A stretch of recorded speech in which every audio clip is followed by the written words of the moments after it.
Hoje eu queria iniciar minha reflexão com vocês fazendo algumas perguntas. Somos justos? Você se considera uma pessoa justa? Um homem justo, uma mulher justa? Somos justos nas nossas reflexões, nas nossas ações? O que é justiça? Qual o conceito de justiça que você carrega consigo? Se algum amigo chegar para você e dizer assim, o que é justiça para você? Qual seria a sua resposta? Como você construiria a sua reflexão sobre a definição do que é ser uma pessoa justa, do que é agir de forma justa? Mas, além da pergunta do seu construto intelectual do que é justiça, eu quero também fazer uma pergunta no campo da praticidade. Quais são os seus, os meus, os nossos atos de justiça? Como o que envolve a nossa reflexão se manifesta nos nossos atos cotidianos? Se achamos ou entendemos que somos justos, como essa justiça se manifesta? Como essa justiça se expressa nas nossas relações familiares? Como essa justiça se faz presente nas nossas relações profissionais, no trabalho que executamos, na empresa que trabalhamos, no serviço que oferecemos? Como essa justiça se manifesta nas nossas relações religiosas, eclesiásticas? Como agimos com justiça uns com os outros dentro da comunidade cristã? Como agimos com justiça com as outras pessoas que não compartilham da mesma fé que nós carregamos? Justiça. Quando li o texto que eu decidi trazer para a nossa reflexão nessa noite, por aquilo que eu entendia que Deus estava falando ao meu coração, o foco principal esteve em um dos versos do apóstolo Paulo, na carta que ele escreve aos Filipenses. No primeiro capítulo, logo após fazer a saudação à comunidade, ele fala com os irmãos de Filipos a respeito da alegria que ele tinha na convivência, na comunhão com aqueles a quem ele amava. E uma das coisas que ele clama a Deus em oração pelos filipenses é para que durante a sua jornada, durante a sua caminhada, eles pudessem vivenciar e manifestar atos que fossem frutos da justiça. Frutos da justiça. O texto está na carta, então, de Paulo aos Filipenses, no primeiro capítulo, a partir do verso de número 3. E eu quero ler para vocês até o versículo de número 11, em que Paulo escreve as seguintes palavras: Dou graças ao meu Deus por tudo que recordo de vós, fazendo sempre com alegria súplicas por todos vós, em todas as minhas orações, pela vossa cooperação no Evangelho, desde o primeiro dia até agora. Estou plenamente certo de que aquele que começou boa obra em vós há de completá-la até o dia de Cristo Jesus. Aliás, é justo que eu assim pense de todos vós, porque vos trago no coração, seja nas minhas algemas, seja na defesa e confirmação do Evangelho, pois todos sois participantes da graça comigo.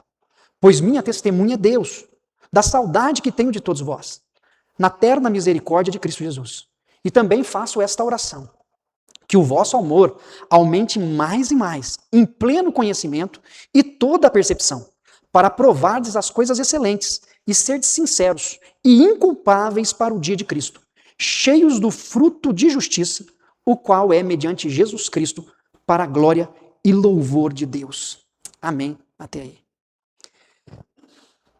Uma das falas ou uma das frases escritas pelo apóstolo Paulo nesse texto, me despertou a reflexão de hoje, porque é nítido o carinho, o afeto do apóstolo Paulo para com a comunidade.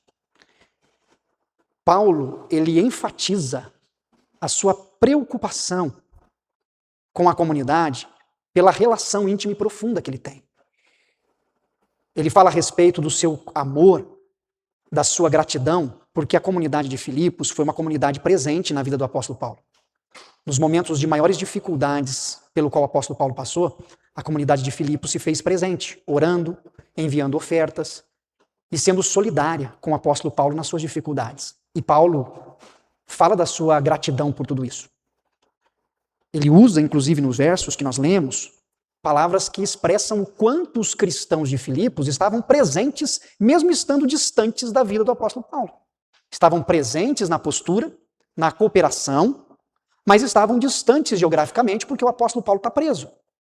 O apóstolo Paulo escreve essa carta da prisão. E escrevendo da prisão, ele chega a dizer, olha, vocês não estão literalmente aqui comigo. Vocês não estão com algemas nas mãos, vocês não estão atrás das grades. Vocês não estão privados da liberdade de ir e vir, como eu estou.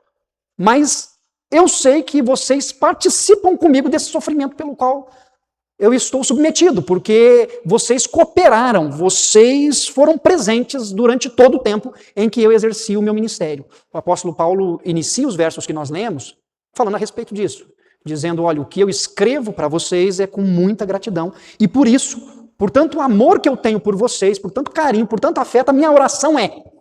E aí chega nos versos que eu queria ressaltar para a nossa reflexão nessa noite. A minha oração é que o amor de vocês aumente mais e mais, em pleno conhecimento e toda percepção, para provardes as coisas excelentes, serdes sinceros e inculpáveis para o dia de Cristo, cheios do fruto de justiça, o qual é mediante Jesus Cristo para a glória e louvor de Deus. O que Paulo está dizendo é o seguinte, que nós possamos ter um amor que se expanda, um amor que se estenda, um amor que aumente, e que esse amor que deve crescer, que deve se propagar, nos leve a ter de fato conhecimento e percepção de tudo que ocorre à nossa volta, para que nós possamos concordar, aprovar o que é bom, o que é excelente, para que sejamos sinceros, para que não haja falsidade nas nossas falas e nas nossas posturas, e para que sejamos inculpáveis no dia de Cristo. Para que quando nós partirmos daqui, nós possamos ir para o nosso encontro final com o nosso Redentor e dizer, Senhor, eu posso ter errado, mas eu errei tentando acertar. É essa tentativa de não carregar consigo uma culpa. É a tentativa de discernir o que é certo e o que é errado durante a caminhada. Por isso, um conhecimento no qual nós conseguimos, de fato, fazer uma leitura do que está ao nosso redor. Porque se há algo que nós precisamos viver, é a justiça que procede do reino de Deus. Justiça. Somos justos.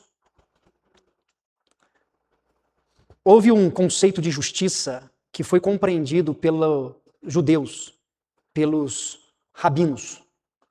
A compreensão, e eu queria que você fizesse essa linha de desenvolvimento do conceito de justiça, porque o conceito de justiça, ele não só é amplo, como ele é contraditório por aqueles que desenvolveram o conceito, o pensamento e a reflexão de justiça.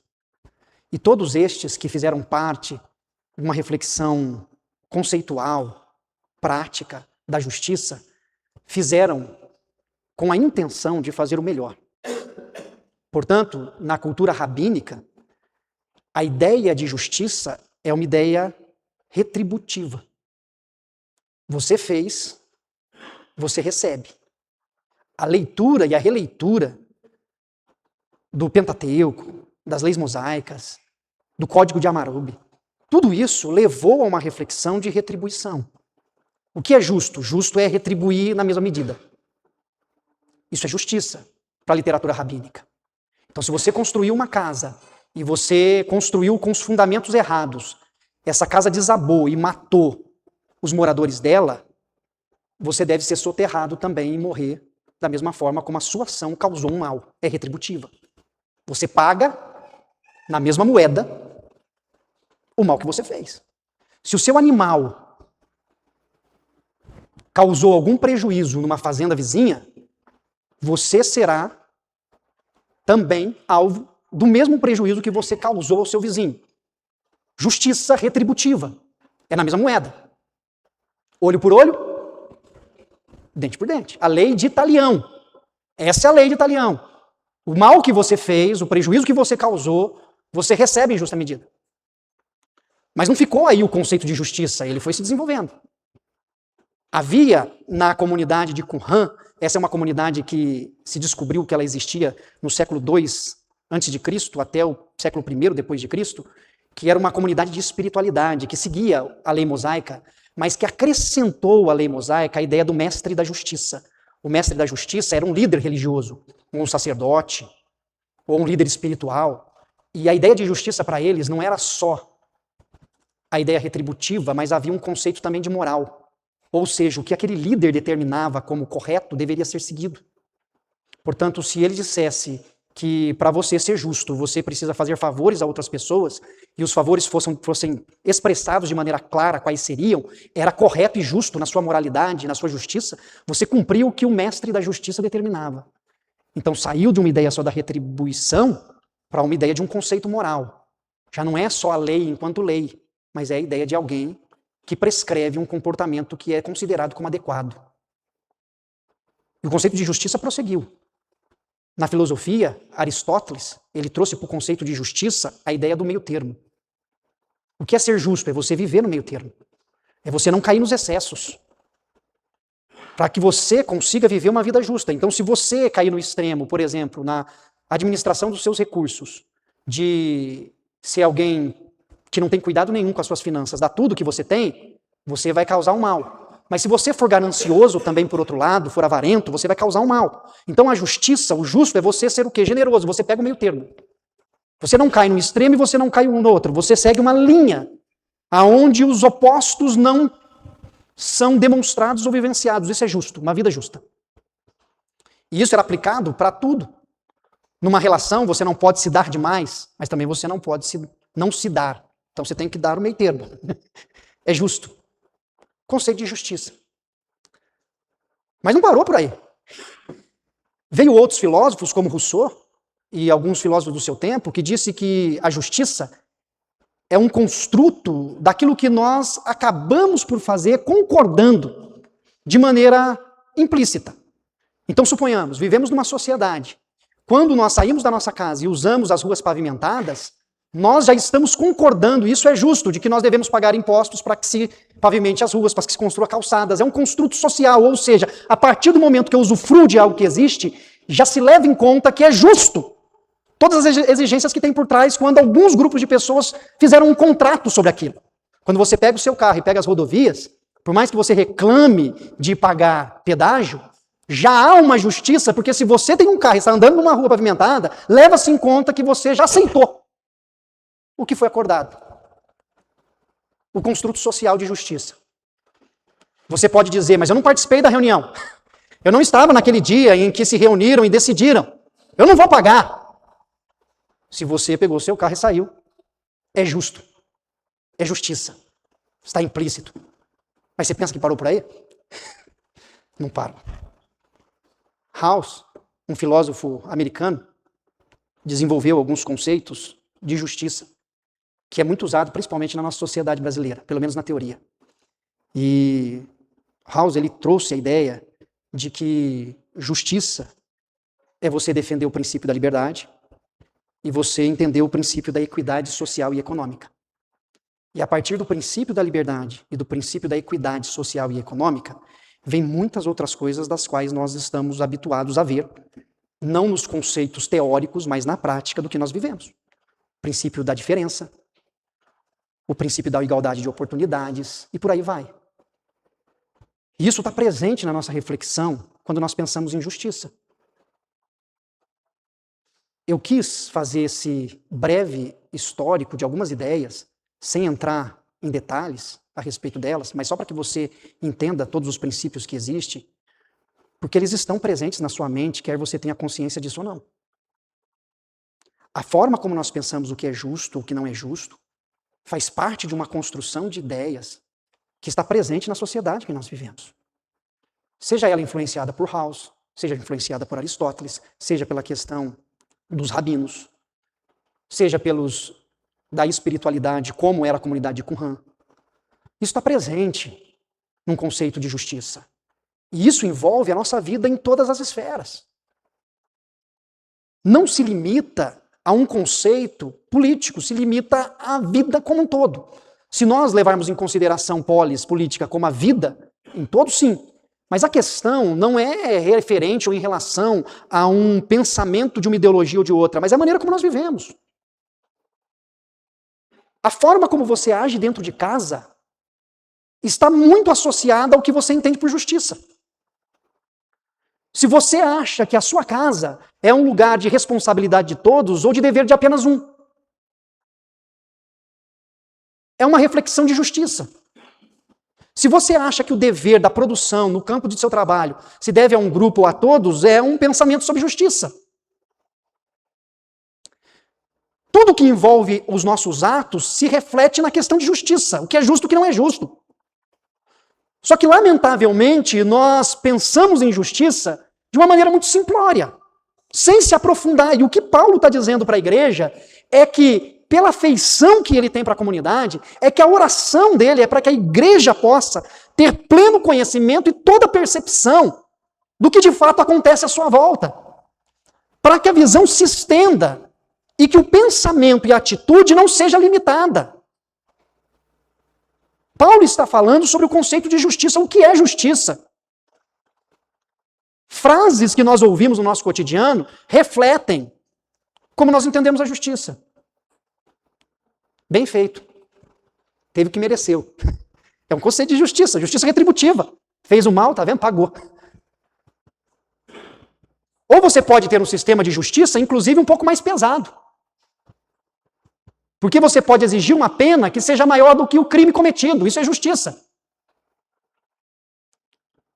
Qual a punição para alguém que não tem carta de motorista, pega o carro e causa um acidente e arranca a vida de alguém?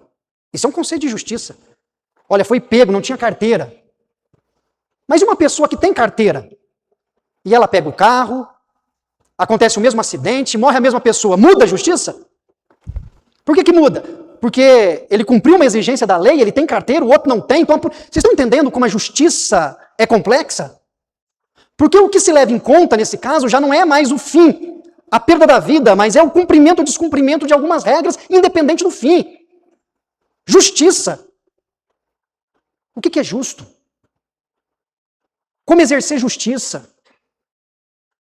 Como ser justo com alguém que tem uma capacidade intelectual e alguém que tem dificuldade na conjectura dos seus pensamentos? Como ser justo com um cidadão que segue a linha da sociedade e com alguém que é neurodivergente? Como ser justo com pessoas que não têm as mesmas condições intelectuais, as mesmas condições financeiras? Como ser justo? O que é justiça? Como é ser justo numa relação de marido e mulher? Das cobranças que existem por parte da mulher, das cobranças que existem por parte do homem. Como é justo uma relação onde o homem sai para trabalhar, prover recurso, e muitas vezes a mulher tem que cuidar da casa, tem que limpar, tem que preparar os filhos, levar para a escola e trabalhar? É justo? Vocês estão vendo como é que é complexo? O conceito de justiça, a gente fala, vamos ser justo, mas de fato é fácil ser justo. É justo. Você é justo? Você é justa? Nas suas relações à justiça? Nós podemos nessa noite dizer que na maneira como nós vivemos, na maneira como nós nos postamos, há fruto de justiça. Tem um fato na comunidade de Filipos que é muito interessante. Filipos é uma cidade que pertence à colônia do Império Romano. É província romana. E Filipos é uma cidade onde os moradores, em sua maioria, são soldados aposentados. Filipos se tornou uma comunidade, uma cidade, em que homens que serviram o Império Romano nas conquistas, nas guerras, nas defesas de território, eles ganhavam um terreno na cidade de Filipos para poder passar o resto da vida. Eram os heróis de guerra. Se é que na guerra tem heróis. Era o lugar deles. Havia um orgulho nacionalista no coração dos heróis de guerra. Havia na sociedade de Filipos os direitos. O cidadão romano, ele tinha direitos. E um militar romano carregava consigo todos esses direitos. Ele tinha o direito na questão fiscal. Ele não pagava imposto como os demais, que não eram cidadãos romanos. Ele tinha o direito de adquirir, de manter e de vender propriedades. Ele tinha o direito de apelar para o governador. Se ele sentisse ou percebesse que houvesse alguma injustiça com ele, ele poderia apelar direto para o governador. Era uma espécie de um Supremo Tribunal, em que ele poderia fazer a sua petição para que a sua causa fosse revista. Ele tinha vários direitos, mas aqueles que não eram cidadãos romanos não possuíam nenhum desses direitos. E quando Paulo escreve essa carta aos cristãos, ele escreve para um público, para um grupo, que sofria por não ter esses direitos preservados. Por cristãos que eram perseguidos. Mas mesmo assim o que ele fala, olha, que vocês sejam cheios do fruto de justiça. Que a justiça manifesta na sociedade seja uma justiça que se inicie no coração e na vida de vocês. Por isso a importância da justiça. Ser justo. Agora imagine comigo, se Deus nos desse o que nós merecemos, o que é justo para nós. Se Deus usasse da justiça de maneira retributiva. Alex, você vai receber o que te é justo. Ele teve compaixão de nós. Me lembro de um relato que está no Evangelho de Marcos, no capítulo 7, que tem muito a ver, na minha percepção, com a realidade na qual a comunidade de Filipos vivia, porque era uma cidade romana que tinha um preconceito muito grande com os que vinham de outras terras. E Marcos ele relata que certa vez Jesus saiu dos limites de Israel e ele foi para uma cidade chamada Tiro, na região de Sidom, uma região ciro-fenícia. Era como se ele saísse do seu país e fosse para outro país. E lá Jesus está ouvindo as pessoas e uma mulher ciro-fenícia, uma mulher grega, chega para Jesus e diz assim, Jesus, a minha filha está endemoniada. Ela está sofrendo muito e eu peço que o Senhor a cure, eu peço que o Senhor a liberte, eu peço que o Senhor a ajude. Jesus, no diálogo com aquela mulher, que era de outra nacionalidade, que era de outra terra, que não tinha os mesmos direitos que um cidadão israelita, ele vira para ela e fala assim, não é justo. Não é justo. Não é justo eu tirar o pão dos filhos e dá-lo aos cachorrinhos. É uma palavra até estranha, mas o que Jesus estava dizendo para aquela mulher é o seguinte, não é um ato de justiça eu dedicar o meu tempo, o meu esforço, a minha ação, para atender você que não faz parte daqueles que são meus. Porque eu vim para os meus, apesar dos meus me rejeitarem. Não faz. Aquela mulher vira para Jesus e diz assim, mas Senhor, até os cachorrinhos comem da migalha que caem da mesa. O que essa mulher está dizendo para Jesus é assim, Jesus, será que não é justo mesmo? Se até os cachorrinhos são sustentados, até os cachorrinhos são alvos de compaixão, de misericórdia, será que não é justo que eu também receba, que eu também seja atendida, que eu também seja acolhida, que haja misericórdia, que haja compaixão comigo? E aí Jesus diz assim, sem dúvida nenhuma, você também é inclusa. Você merece, você é alvo do meu ato de justiça. Vai, a tua filha está curada. Jesus, ele quebra uma barreira e ele muda um conceito muito forte na sociedade do seu tempo, que é a ideia de justiça. O que é justo? Não, você não faz parte. Você não contribuiu. Não, você não atendeu a expectativa. Não, você... Aqui não é seu lugar. Jesus muda o conceito de justiça. E o nosso conceito de justiça tem que ser o conceito que se firma em Jesus Cristo de Nazaré. Se nós tentarmos reproduzir um conceito de justiça que não passe pelo Evangelho de Jesus Cristo, nós poderemos ser rabínicos, nós poderemos ser aristotélicos, nós poderemos ser discípulos de Rousseau, John Locke, nós poderemos ser pessoas que seguem ideologias, sejam elas filosóficas, políticas ou religiosas, de qualquer espectro, mas nós não reproduziremos o conceito de justiça de Jesus Cristo de Nazaré. O conceito de justiça em Cristo Jesus é o que nós precisamos viver na nossa vida. É oferecer o outro lado do rosto quando somos agredidos de um lado. Você não vai ver isso em nenhum desses que falam sobre justiça. Você não vai ver alguém dizendo, olha, dá a sua túnica também a quem pede a sua capa. Dá. Você vai ouvir muito o conceito, não, se levou tem que pagar. É retributivo. Faça, mas faça para você receber. O conceito de justiça de Jesus Cristo é único. E aqui está a diferença no meio que nós vivemos. Porque não é um conceito, não é uma vida de justiça que nós conseguimos viver. Só é possível se Jesus Cristo de Nazaré, por meio do seu Santo Espírito, nos ajudar. Por isso, o fruto de justiça, ele vem da própria ação do Espírito de Deus em nós. Por isso, Paulo diz, cheios do fruto de justiça, o qual é mediante Jesus Cristo para a glória e louvor de Deus. E aí eu encerro a minha reflexão, retomando as perguntas iniciais, mas de maneira um pouco mais diretiva. Você é justo com a sua esposa dentro de casa? O Evangelho de Jesus se manifesta na sua relação com a sua esposa? Você é justo com seus filhos dentro de casa? Você é justo com seus pais dentro de casa? Você é justo com seus colegas de trabalho, no seu ambiente profissional? Você é justo?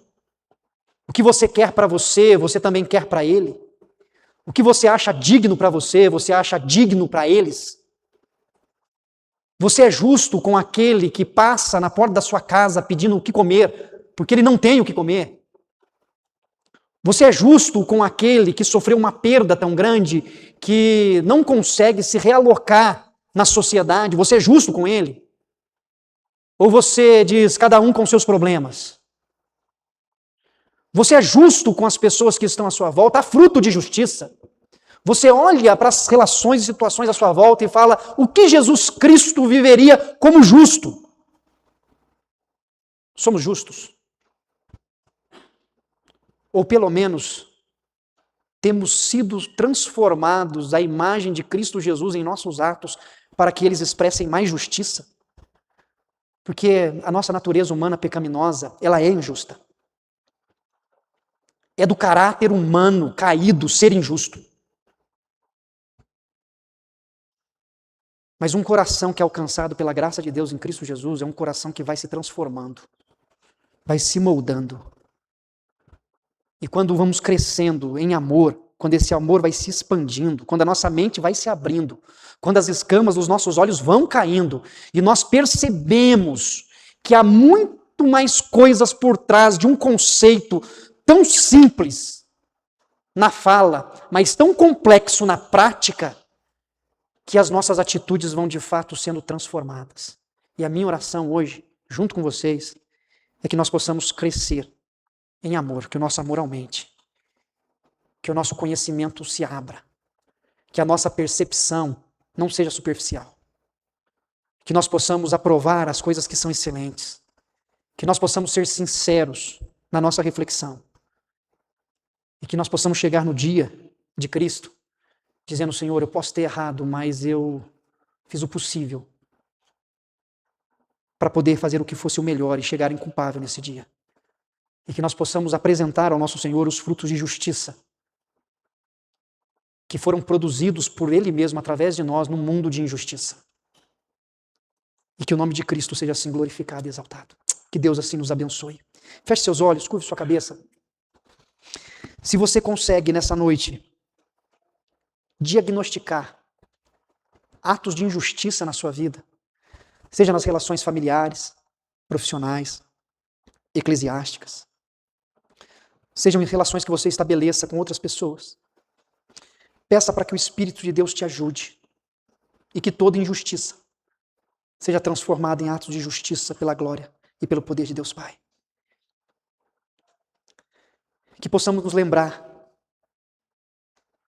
dessa justiça misericordiosa de Cristo, que assim como acolheu aquela mulher Ciro, fenícia, nas terras de Tiro, Ele estende essa misericórdia, essa compaixão a nós.